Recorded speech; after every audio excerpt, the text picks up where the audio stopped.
Hi everyone, I'm Inam and I'm the co-founder of EkkBaz, and we are a business-to-business e-commerce for mom and pop shops in Bangladesh. All right, so let me introduce you to a customer of ours. Meet Abdul. Abdul, he runs a small shop in the neighborhood all by himself, and his shop is located in Dhaka, capital of Bangladesh, a country with 170 million people. And for those of you who don't know where Bangladesh is, it's between India and China.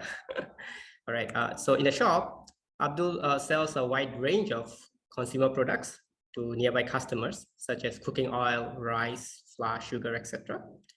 And he has a problem. The problem is his working capital is only 2,000 US dollars. So the amount of inventory that he can purchase is limited. And when he runs out of inventory, which happens pretty often, he loses his sales to other nearby shops, reducing his earning and potentially losing him a long-term customer. Now, there are more than 1.4 million neighborhood shops like Abdul who are facing similar problems. And annually, they transact more than $80 billion, and it is growing at almost 6% per annum. So we are EkkBaz, and we are building an Amazon-like service for mom and pop shops, connecting them to food brands over digital for shop owners like Abdul's. And using our mobile app, Abdul can easily track his shop inventory and sales, and also buy the product now and pay later with short-term loans. Ordering is efficient and delivery is on time, made possible with our supply chain warehouse and logistic capability. So let me show you how it works. Abdul can go to our mobile app and browse the catalog of exclusive products that we offer. He can add them to his cart and select the delivery date and place the order. Now, the point to note here is EkkBaz automatically applies a credit term. In this scenario, it's up to 15 days for him when the payment is due.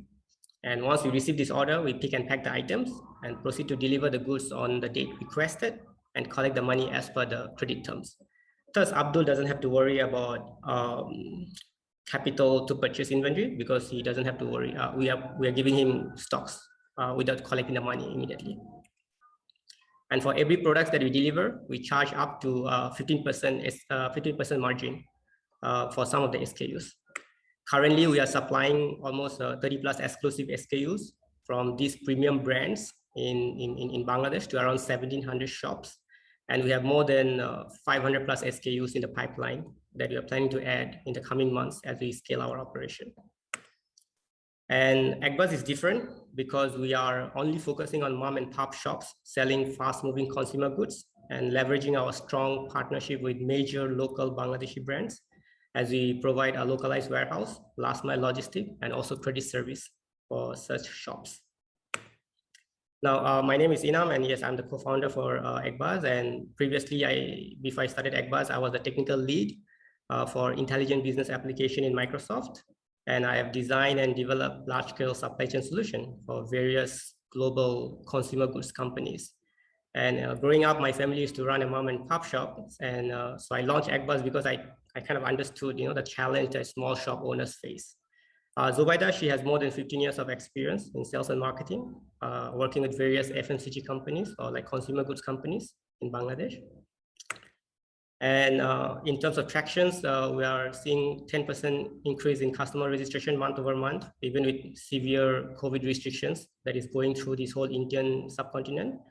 And our GMV has increased by almost 400% in the same period since we started operating. And yes, we are raising $1 million now, 55% of which is already committed to grow our GMV to more than 100,000 and also to our customer service to more than 20,000 next year. And our current round is led by SourceV. So yeah, if you want to join in this journey to digitize and finance consumer good markets in Bangladesh and beyond, let's get together for a meeting. Thank you. Okay, great presentation, Enam. So why haven't you gotten financing from Microsoft through the Airband initiative? I'm sorry? Why haven't you not gotten financing through Microsoft through their Airband initiative? Oh, that's interesting. I don't think I've applied for that yet. No. But yeah, I'll take note of that. I'll take note of that. How much money have you raised so far? How much the founders put on in? What's your cap table look like? So a sizable portion of it is put up by us. Okay, so to date we have already raised 550,000, and most of it is coming in the current round is coming from VCs and corporates. And currently the cap table is primarily led by founders, myself and few others. And then the VCs are taking the remaining, okay, almost 20%. And then you also have like ESOP for another 10% that is being set aside. Other questions for Enon? All right. So, I asked you this question when we were doing our practice. So you obviously are not just providing a service, but you have a technology. What are the applications and what are the roadmap of using this in other countries, outside of Bangladesh? Oh, yes, certainly. So as we are scaling this service, so essentially we do have a SaaS component to it. So essentially, even though we have a B2B e-commerce platform, but it also comes with a mobile point of sales capabilities, which includes inventory management and all together the digital payment aspect of it.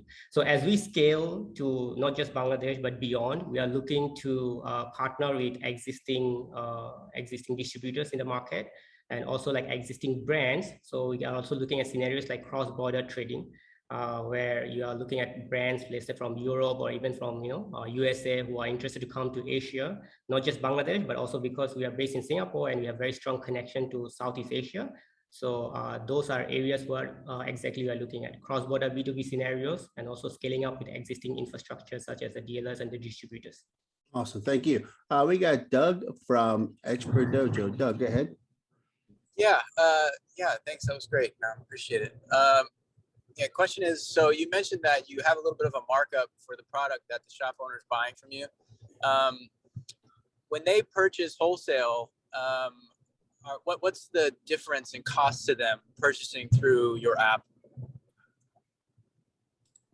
Yeah, so essentially when they are purchasing to us, at this point in time, currently we work exclusively. So what we do is that we kind of aggregate all these orders, okay? And then we are negotiating the price down with the brands, right?